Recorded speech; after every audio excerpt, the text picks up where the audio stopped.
You're crazy to know who I am, aren't you? All right, I'll show you.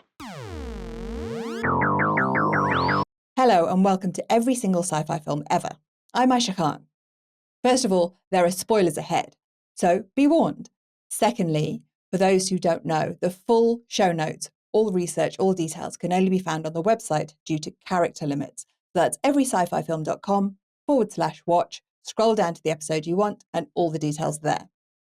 Today we will be talking about the 1933 film The Invisible Man, which is based on H.G. Wells' novel of the same name.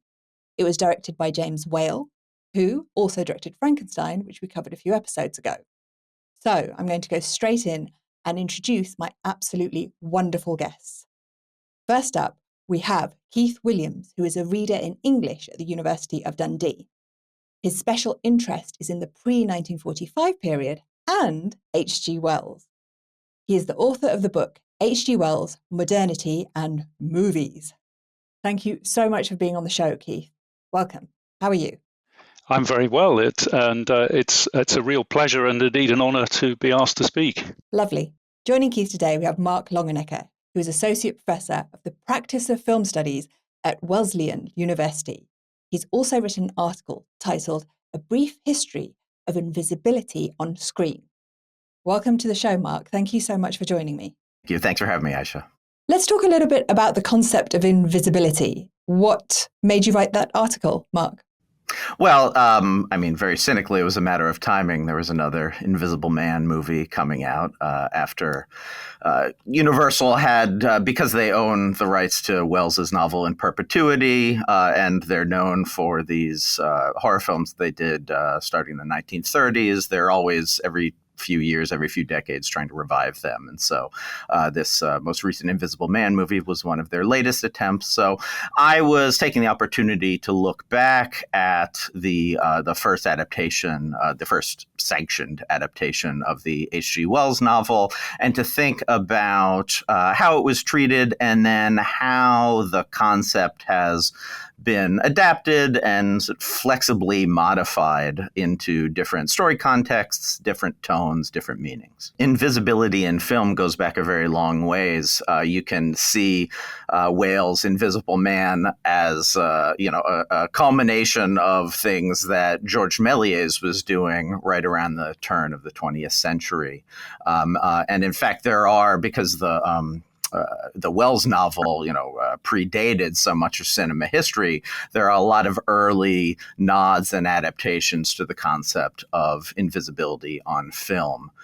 There's a very good French short, which you can find on YouTube, called The Invisible Thief, Le Voleur Invisible, that essentially is like a really truncated version of the Invisible Man story. And he even picks up a copy of the Wells novel in order to learn how to be invisible in one easy lesson of reading the Wells novel. That's a fun one. You have other things like Roland West's The Unknown Purple. You have a German film, even the same year as the Whale film that comes out. The Invisible Man goes through the city. So it's an idea that's kind of floating around. Universal is taking the opportunity, based on their successes with Dracula and Frankenstein, to other spooky properties that had their origins in the literary world, to now adapt another work of literature to an effects film, a trick film, a shock film, and what we've kind of come to coalesce as the horror film. Right, very interesting. Keith, you're a specialist in H.G. Wells. Is there a reason he was drawn to the concept of invisibility? Yeah, there's a building interest in ambiguous in/visibility because of the way that optical science is progressing in the 19th century. This is the period in which the concept of cinematicity itself is emerging, but also, discoveries, particularly along the electromagnetic spectrum, which are going to make things like radio waves and television transmission and all the sort of digital media we depend on now, developments of that kind, which are progressing in the 1880s, 1890s. So, the year that cinema is developed, if we backdate it to the cinematograph, is also the year of the discovery of X-rays. So these are all extraordinary defamiliarizations of vision, but they also have incredibly uncanny properties, which people like Wells with a scientific imagination are beginning to speculate about, because, the notion of seeing and being seen is going to be very different in the 20th century.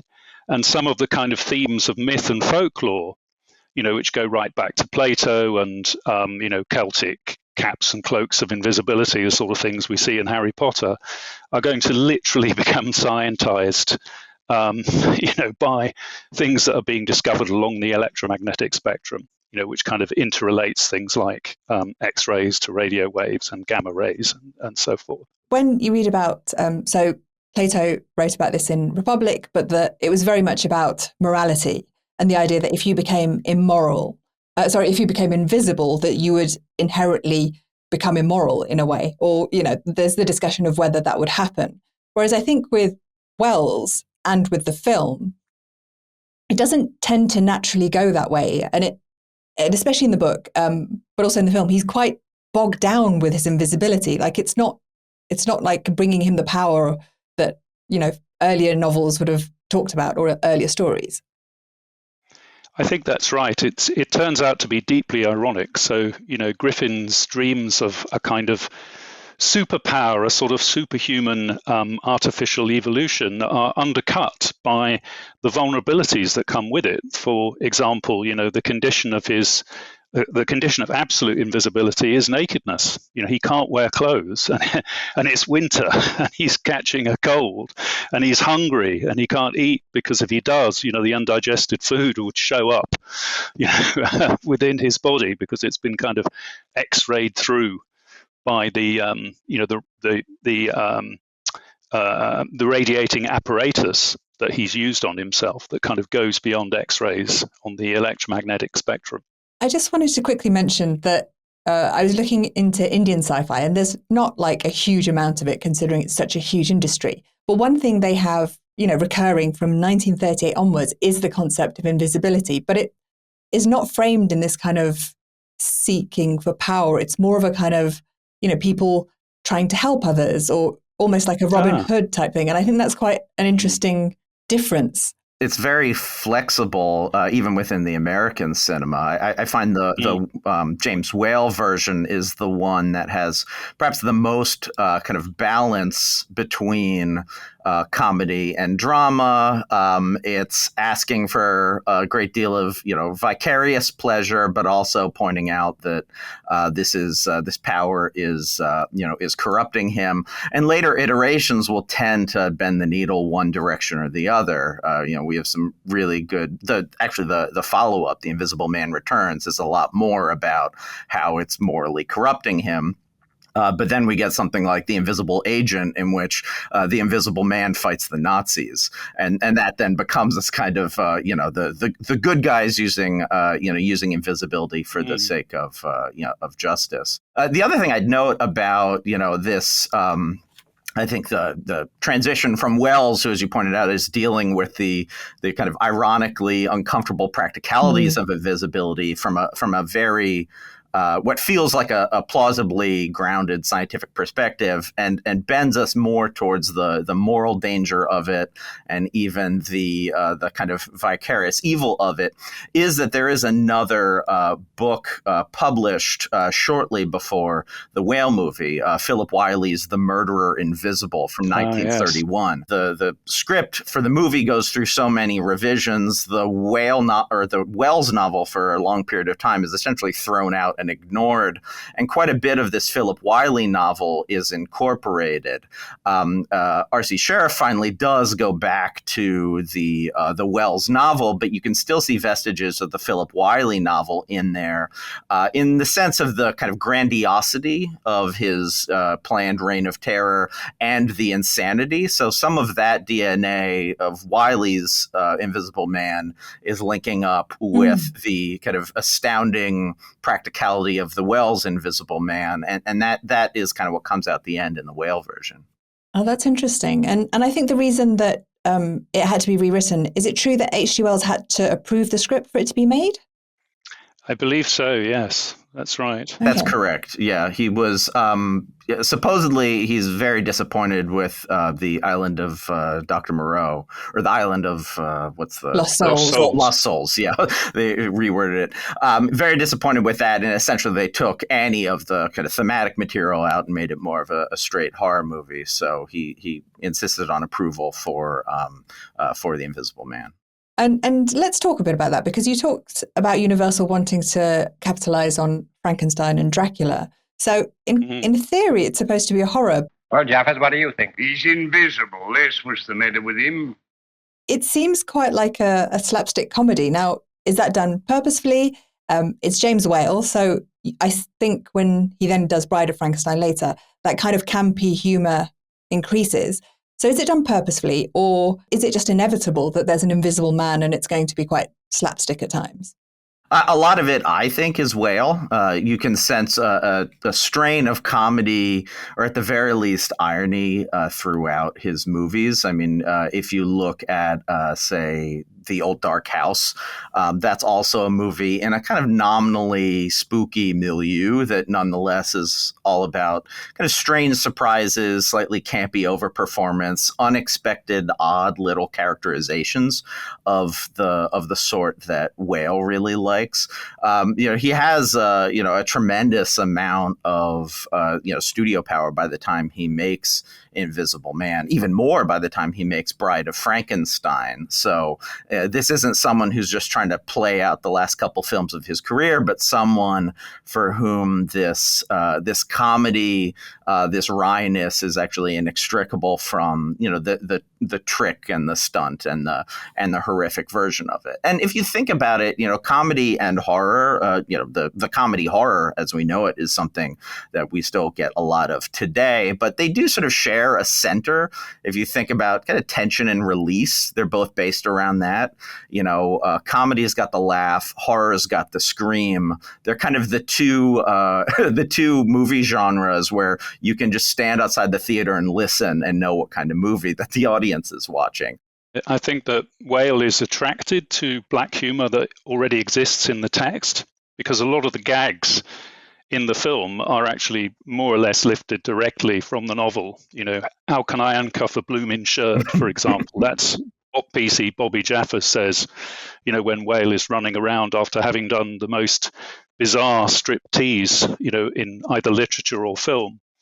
And, Wells, the novel is partly a kind of satire of parochial attitudes and outlooks. And, Wells is famous for this. I mean, he's also writing a kind of social satire in the film about the relationship between, sort of ignorance and, the latest scientific developments, and how, as it were, you bridge that gap through some sort of notion of scientific education, which he's particularly keen on promoting. That becomes a kind of major strain in his career, as well as that sort of black humor and social satire. If you ask me, he's a criminal flying from justice. Gone. He's snowblind, that's what he is.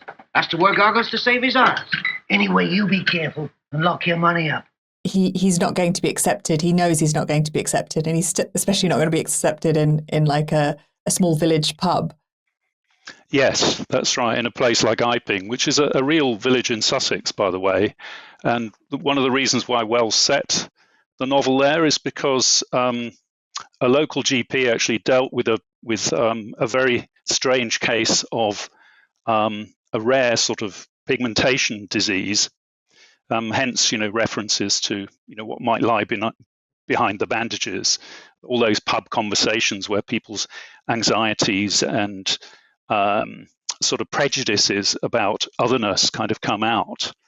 I think we should talk a little bit about that. I asked Mark, I said the trope of a person going into a bar and it being very, very hostile. And the first thing that came to my mind was An American Werewolf in London, because that's, that made a big impression on me. I was far too young when I watched that. When the dart hits the board and everything goes silent. Yeah. And it's done so well. But Mark pointed out something where else it's very, very common.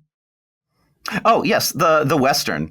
Yes. Commonality between the Western and this kind of rural London or rural England is that this is a small town that's sort of farther from the centers of urbanity and civilization, and so there's a very kind of common ground there. I think of this as a fairly flexible screenwriting building block. Point out as well that Whale would have tuned into exactly the aspects that Keith described with Wells, because Whale himself was from the West Midlands, a town called Dudley. Well, and especially, Whale's kind of an interesting, person, because he manages a great deal of social mobility and then ultimately geographic mobility as well. I mean, he's in this sort of little kind of black country town that doesn't have, a ton of possibility in it. He manages to go to art school in Dudley. He then becomes an officer in World War I. He ends up on the London stage. That takes him to New York and then ultimately to Los Angeles. And he has this weirdly ambivalent relationship with his upbringing where, obviously there's a lot of kind of fondness or at least acknowledged awareness that populates a movie like The Invisible Man. But he also does become like a little bit of a snob at the same time. And so he is kind of poking back at the follies of his own upbringing. There are a lot of parallels between Wells and Whale in that respect, in terms of their upbringing. The kind of upper working class, lower middle class impoverishment, the frustration with the education system and the lack of opportunities, the sense of being the sense of being different. There's a wonderful line that's used in the biographical film about James Whale, which is looking back on the making of Frankenstein, where Ian McKellen, who's playing James Whale, reminisces on his childhood and the fact that he had these gifts and he was so different, and the fact that his family tried to push him into a local industrial occupation. And the line goes something like, it's as if they'd been given a giraffe and had harnessed it to the plow. And I think there's something very similar in Wells's own experience of having, a brain the size of the planet, having the potential as a writer to kind of change the world, and yet, as it were, being apprenticed to a draper and a chemist, as it were, and sort of having your future prescribed for you by the Victorian class system. Absolutely. And that leads me to another person who had a similar upbringing, which is Claude Rains, who plays the lead character. He apparently had only seen 6 films before he started filming The Invisible Man. Can you tell us a bit about his life? Because he had a bit of a tough upbringing and life before the stage too, right, Mark? Yes, that's correct. He grew up in poverty. Most of his siblings, and it's 9 or something like that, died as children. His father was an actor, but not a reputable actor. And Rains worked his way up from the lowest grunt jobs in theater, callboy and prompter and things like that, to become, an actor. The I had only seen 6 films thing. I mean, that's whenever you hear someone say that, you do take it with a little bit of a grain of salt, because stars and directors, particularly after the fact, love to self-mythologize. But let's take him at his at face value. He was a working actor from a poor background. Cinema was not necessarily a priority. In fact, for Claude Rains, speech therapy was a priority in his quest to be an actor. He's also, one of the things I always try to remember is that these people are the same age as cinema, the medium, so it's it has a different meaning or relationship to them. We also can't forget that he served in World War I. Rains did, much like Whale did, although, Rains was down in the trenches. He was wounded by shelling and by poison gas, and in fact suffered a number of physical effects. He claims that his sort of throaty, gravelly voice is actually in part due to the effects of gassing during World War I. So you can see why he may not have gotten around to watching a lot of movies at that point. I think the part of that anecdote is as much about the advice that Whale was giving to Rains, whom they knew one another from the British stage, which is why Rains is even invited to do this movie to begin with. But, Whale is someone who also had to make the transition from theater to film, which is not an easy transition to make, essentially said, you have to watch movies effectively so you know how your craft differs on screen versus on stage, because preparation and what's asked of you, particularly in a trick film like The Invisible Man, it's an entirely different set of tools. It's funny because you have to act differently, but really nobody's going to see you at all. But it brings it back to, right. I just think it's fascinating because he had elocution lessons and his voice was affected. And then the first film he acts in, he is just a voice. And it's quite a kind of, it reverberates through the film. It's quite a strong voice. And I think that's quite a nice little, where you see fate take over maybe. Well, that's a kind way of saying that he's a ham. I think he's a well-seasoned ham. I've always had this little pet theory that Claude Rains acts up to the level of whatever costume he's wearing, and so there's something about being swathed in bandages and having to essentially project his psychology through this obfuscation that I think really feeds into the performance he's giving here. But this is his first sound film, and there is a certain kind of cliche of stage actors over projecting their voices, or at least falling back on that type of vocal projection, and it works here. I mean, Whale, as we already said, is someone who, from his own background in the theater, doesn't mind the theatricality, and in fact even encourages it to be pushed to this kind of exaggerated perspective. And I would say that Rains' performance sets a model that gets picked up by nearly every iteration of The Invisible Man, which is a license to go very broad, to communicate the insanity with a kind of a calculated sort of cackling forcefulness of performance. And so I do think that's another way that the Wells movie with Rains sets a model that then gets carried forward and varied over time. Right. In that case, I want to go to Keith about the concept of this kind of disembodied voice and how communication, I believe you mentioned both when the book was written and when the film came out, had a very strong influence on the meaning behind this work. Absolutely. There's a lot, for obvious reasons, about disembodied voices in the text.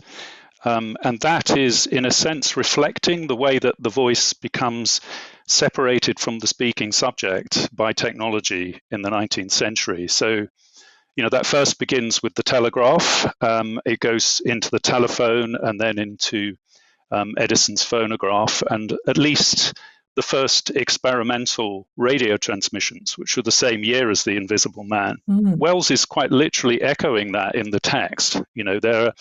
We get these strange, grammatically weird sentences, such as "said the voice," which is repeated several times. So it's as if a voice itself has become kind of detached from a visible speaking subject. And that's, of course, exactly what technology has been doing and what it will go on to do through radio, which has a very, very powerful presence in The Invisible Man.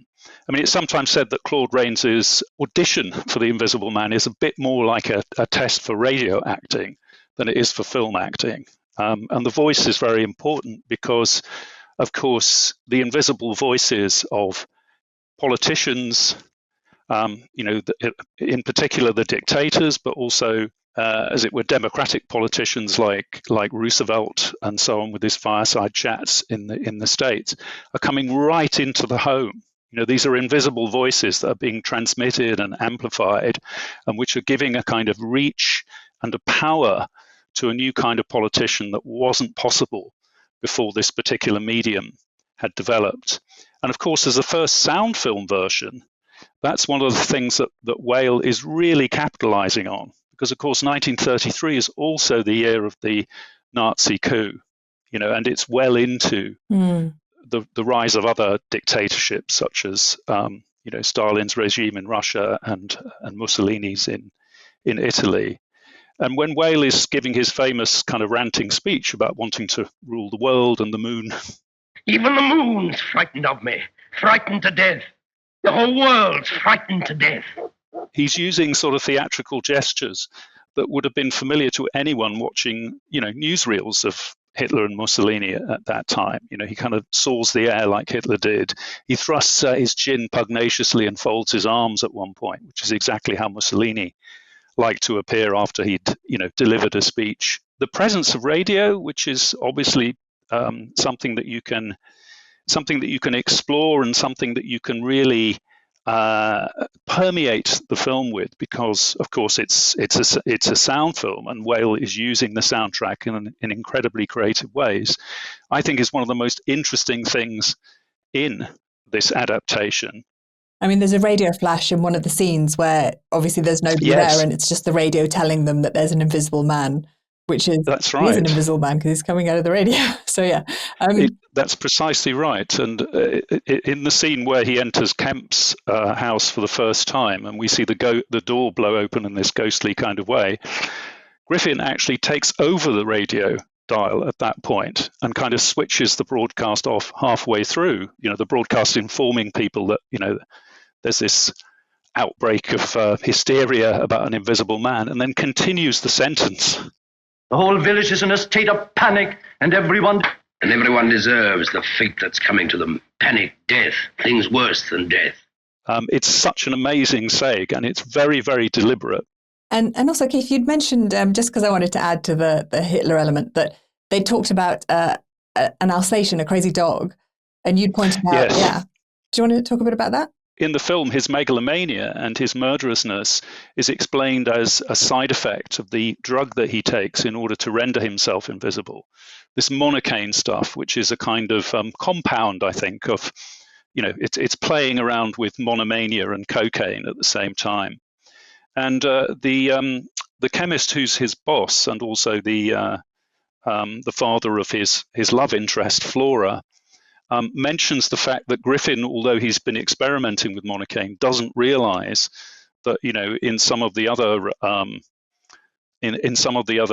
reports on experiments with it on animals, that an Alsatian dog in Germany has been turned dead white and has gone barking, quite literally, just become rabid.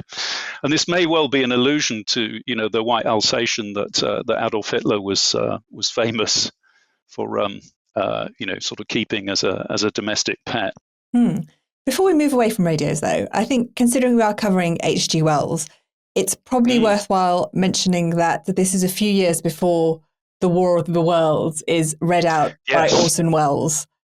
And the impact, again, I always go for the stories which mythologize, Mark, I'm sorry, but the idea that people were scared in their homes because they thought there was an alien invasion.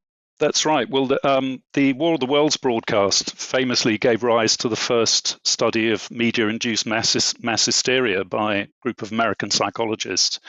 But I think that the strategy that Orson Welles uses in the War of the Worlds, to create a kind of reality effect, if you like, to raise people's anxieties, is exactly the same one that James Whale uses in the film. So in one of the other sequences where radio is very prominent, we see a dance being interrupted by, as it were, a news flash, which confirms that the invisible man is real and that he's just murdered a policeman.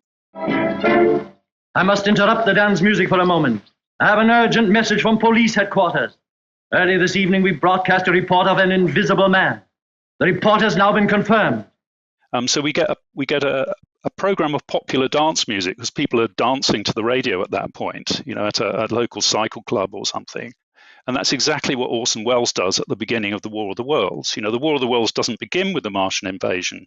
It begins with a radio broadcast of dance music, which is interrupted by a news flash coming apparently live from the scene of the first Martian landing.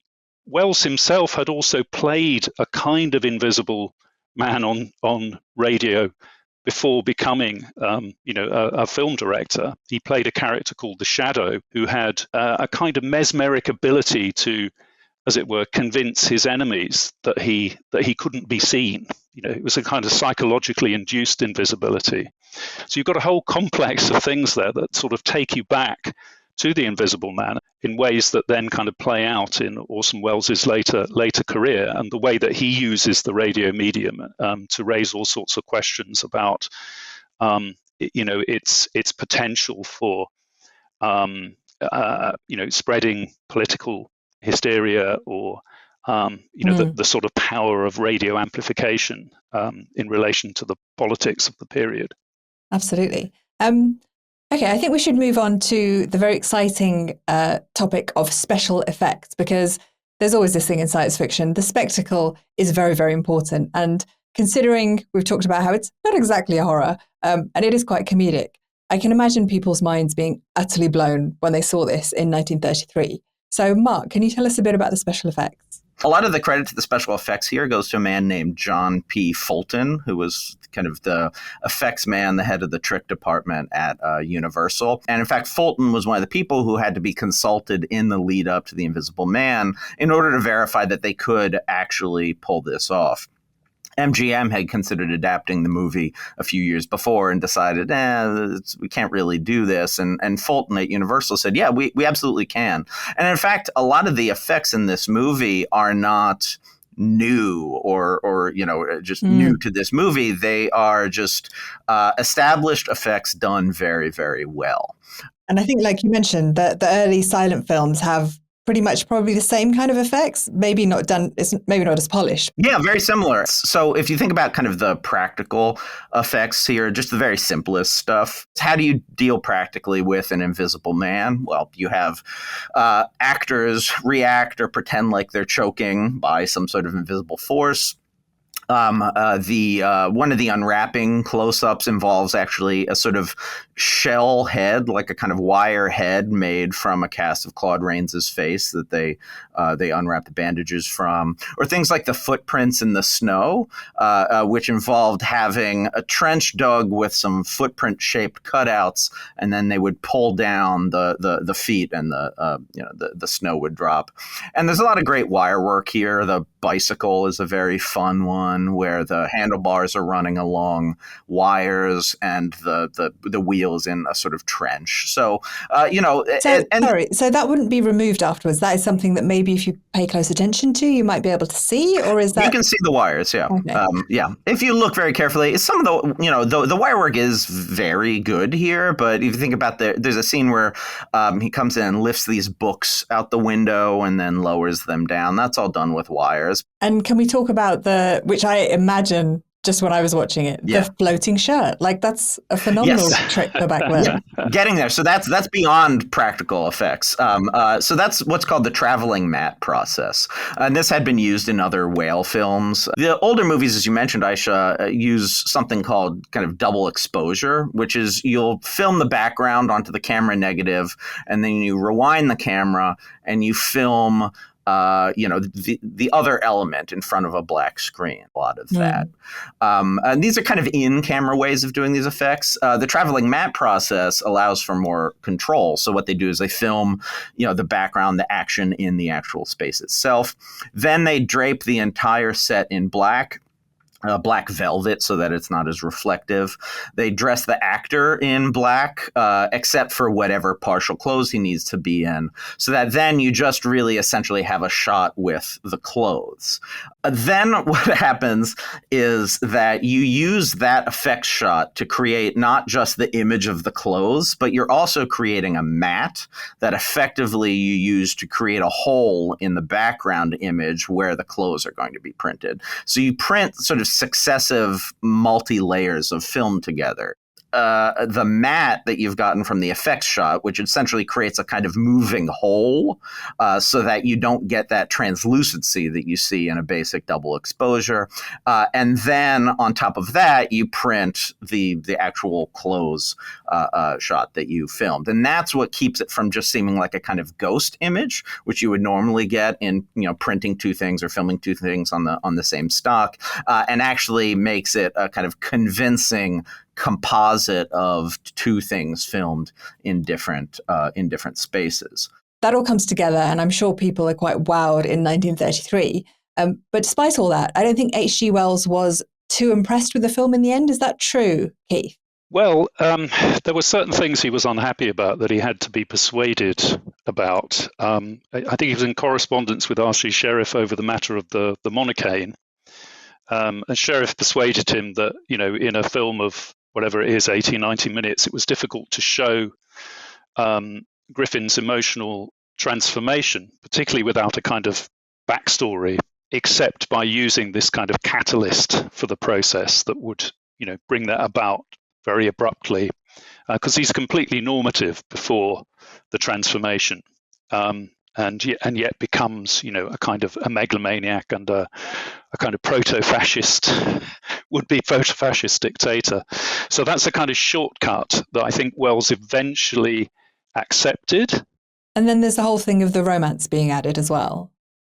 Yes, yeah, the sort of heteronormative, obligatory Hollywood formula, as it were, which also serves as a kind of cover for anything in the film that might be, might be regarded as, sort of ambiguous in relation to the relationships between the men and so on.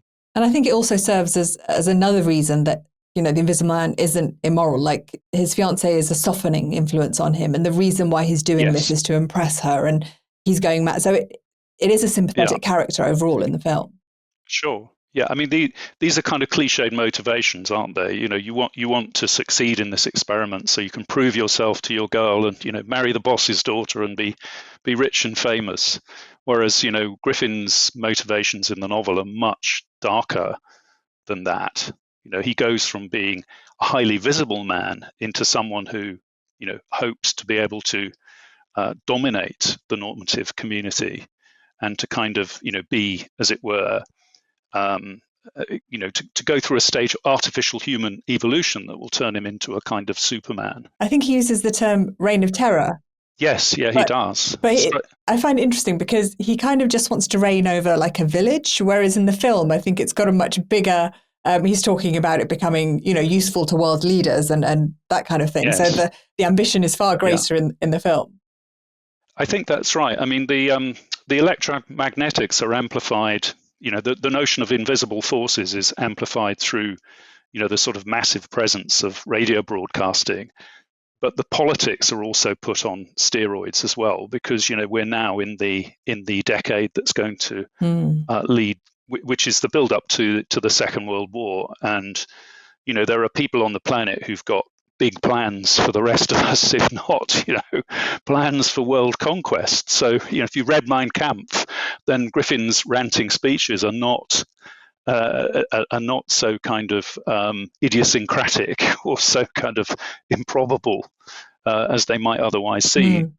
Whale is doing that very deliberately because, of course, 1933, as I said, is also the year of the Nazi coup, where they destroy the German constitution, the Reichstag's burned down, and, Germany becomes a one-party state.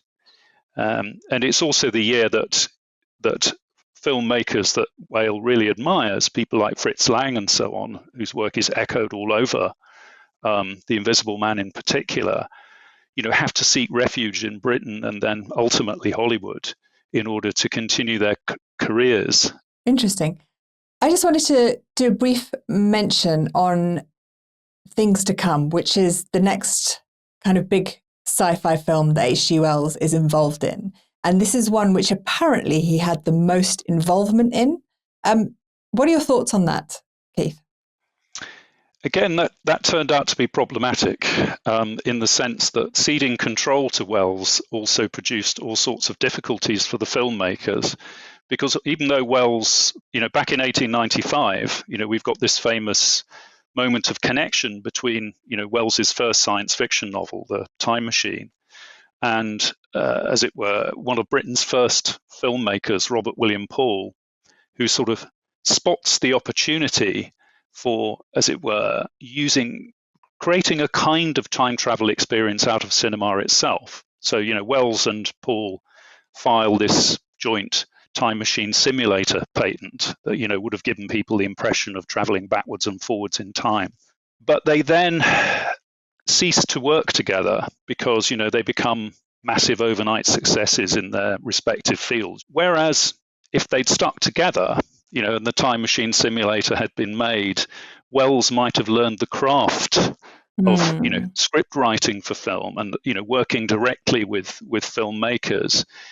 He only kind of really rediscovers that possibility in the late 1920s. His interest is revived in the cinema, not necessarily as a creative medium, but as a medium for transmitting the message of, what's now become Wellsism, a sort of a kind of philosophy of techno-progressivism and the idea of a world state and so on. So when Wells goes back into, a closer relationship with the film industry by the mid-1930s, partly as a result of the success of films like The Invisible Man and, maybe the notoriety of Island of Lost Souls, which of course was banned in the UK, he goes back in a much more programmatic and less open-minded way, but also with a 30-year interval, during which he could have been learning to kind of develop the screenwriting. Yeah, exactly.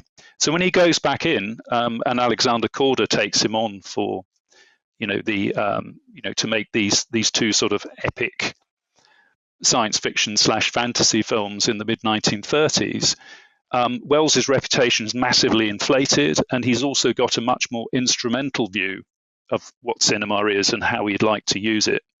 So although Things to Come is on a massive scale, it's one of the biggest, most expensive films made by London studios, it's on nothing like the kind of scale and complexity that Wells would have liked it to be. Interesting. And he was deeply disappointed by it as a result. So I've found that there are quite a few fans of the film on certain kind of science fiction groups and stuff. Sure. I only recently watched it and I found it really a slog to get through.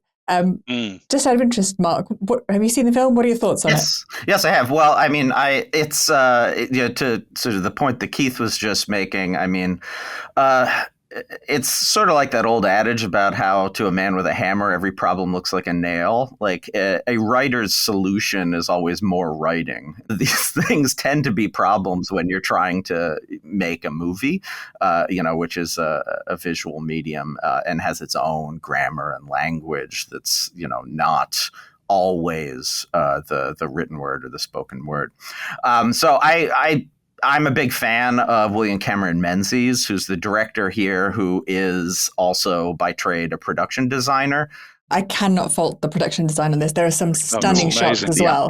I need a protagonist. I'm simple-minded. I need a protagonist that I can vouch for. These big jumps in time. Yeah, you see, there's a tension in this movie. I think the scenes that work are the ones that, and again, this is maybe betraying my own biases, but that actually give things over to cinema. Some of these lovely wordless montages where it's all in editing and rhythm and light and composition and design, that's the movie of it. And that's where it works most effectively. And then you sort of park on Ralph Richardson, you get bored again. So, it is not a good movie because too much influence has actually been given to the star writer. I mean, Wells is sort of what a huge influence on sci-fi altogether. Yeah. Some of it is just the difference between literature and cinema, which is that you can internalize and you can actually engage the audience conceptually with words, whereas in cinema it has to be through action and image and event. And I do give a lot of credit to Whale as well. That's one of the things that he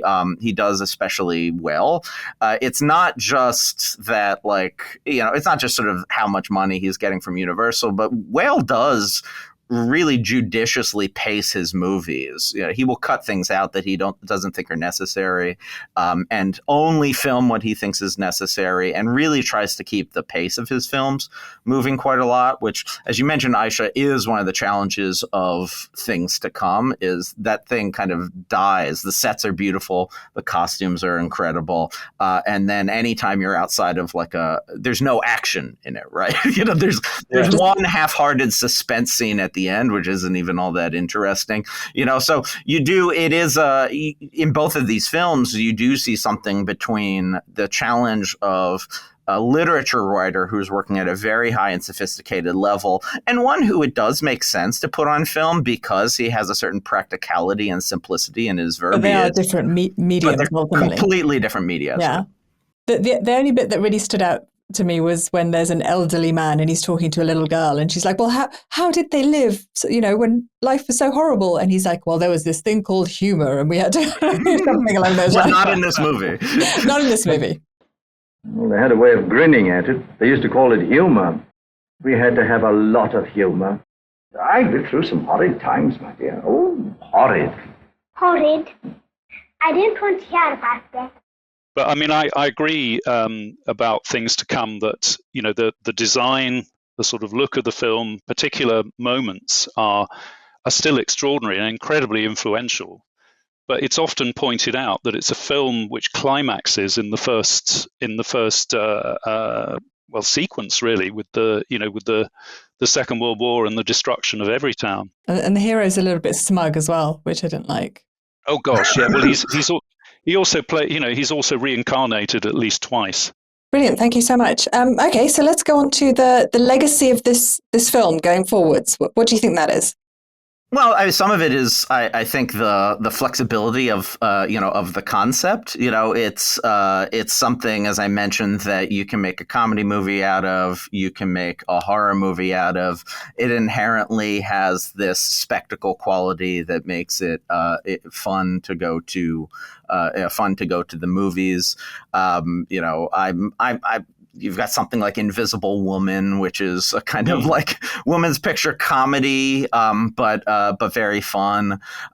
You get some of this, some of the kind of moral stuff starts to pick up a little bit more, in the John Carpenter one. It's kind of about evil corporations, or then you have something like The Hollow Man, which kind of intensifies that idea that what happens if a person who's already a sociopath gets this additional power. So it becomes this this kind of this concept that you can go back to, and it's got a tremendous amount of flexibility in treatment of it. Yes, I'd agree. I mean, it's a vast and ever-growing franchise, really. And the 2020 Whannell version of The Invisible Man with Elizabeth Moss, I think, is an extraordinary intensification, not just of some of the themes in The Whale, particularly the use of, digital media. We've replaced broadcast media with digital media, and with the idea of being a kind of invisible stalker, through the internet, and with the idea of wearing a cloaking device rather than, sort of rendering yourself transparent, as Griffin does in the novel. But it's an extraordinary critique of the way that, sort of modern digital and social media, have at least a tendency in the way in which they're being used, of a rather misogynistic kind that needs dealing with, needs some kind of legal framework or some kind of raising of awareness about. So I think the Whannell's actually very good in many respects. Okay, interesting. Just a quick conclusion about the film from either of you, your personal experiences of it. For me, it's my favorite of that original Universal horror cycle. Claude Rains, even hidden underneath gauze, is a very engaging, protagonist. Frankenstein is in some ways the more iconic, of them in that sense of the term. But I do sort of feel like Invisible Man maybe holds up a little bit better as a movie-going experience than some of these other earlier Universal movies. And I think Dracula is actually pretty terrible if you go back and watch it. I'll take Nosferatu every time. Okay, great. Thank you. Keith? Yeah, I certainly think that as far as a kind of remediation of some of the key themes of the original novel is concerned, that, this is probably my favorite adaptation, partly because of, its use of the soundtrack in a kind of asynchronic way. I mean, it's even attracted attention from, French philosophers of film like Gilles Deleuze, who, talks about the asynchronous use of sound and the way that, the voice becomes a kind of visible element in the story. But I think it also stands up very well against, more kind of, in inverted commas, faithful adaptations like the BBC 1984 sort of mini series, which I think is probably about 5-6 hours long. So it's able to kind of develop the sort of detail and atmosphere and psychology of the novel. The James Well is the one that I have the real soft spot for, and I think it's also incredibly creative. You know, as a popular film, there's so much going on in it, and it's making it's managing to kind of negotiate, all the kind of box office formulae, while at the same time, making a political statement and doing something really interesting with that idea of now being in a world of invisible forces that, are kind of intensifying politics and, sort of driving the world in a potentially very dangerous direction. Interesting. Thank you so much for that. I do this thing at the end where I ask for a quick recommendation for listeners of a book, a film, a piece of music, anything that you would recommend to pair with this. It's not for the faint of heart, but I am a fan of Paul Verhoeven's Hollow Man, which, I do think enters into this question of, kind of what happens to an already evil person, when they're given an exploitative power. And I think Verhoeven as a filmmaker does have a similar kind of approach as well, which is you can't really extract the satire from the sort of horror and painfulness of his movies at the same time. Great. Thank you so much. Keith? One of the under-acknowledged influences on Wells is actually a novel about an invisible woman, which is published a couple of years before The Invisible Man, has a lot of influence on it in terms of, the optical physics that's used to kind of reduce the refractive index of the body so that it becomes transparent. But it's also very much about the performing Victorian femininity as a site and what happens, as it were, when you deconstruct that and, as it were, kind of challenge it. It's also really, really clever because there's a wonderful line in the Wells novel where once he's explained his invisibility process to Kemp says, this beats ghosts. In other words, science has triumphed over the traditionally supernatural and kind of made all those sort of paranormal phenomena real in some way. And Stella at one point gets a job with a fake medium, sort of producing paranormal effects. And when he's revealed as a fake, the revelation, by a member of the Society for Psychical Research, who kind of investigated things like that, this is at the cost of revealing an even more fantastic reality that these ghostly effects are being produced by an invisible woman. So I love that particular twist. Brilliant. Thank you so much. That's a really nice, interesting recommendations from you guys there. Thank you so much for joining me. Thank you for having me. Likewise. Great. That's it for this episode. Next episode, we will not be watching a film. We will be looking at the origins of science fiction heroes such as Flash Gordon and Buck Rogers. So join me again in 2 weeks for that. If you've liked the episode, please do leave a review or subscribe if you want to. And I'll see you again next time. Bye-bye.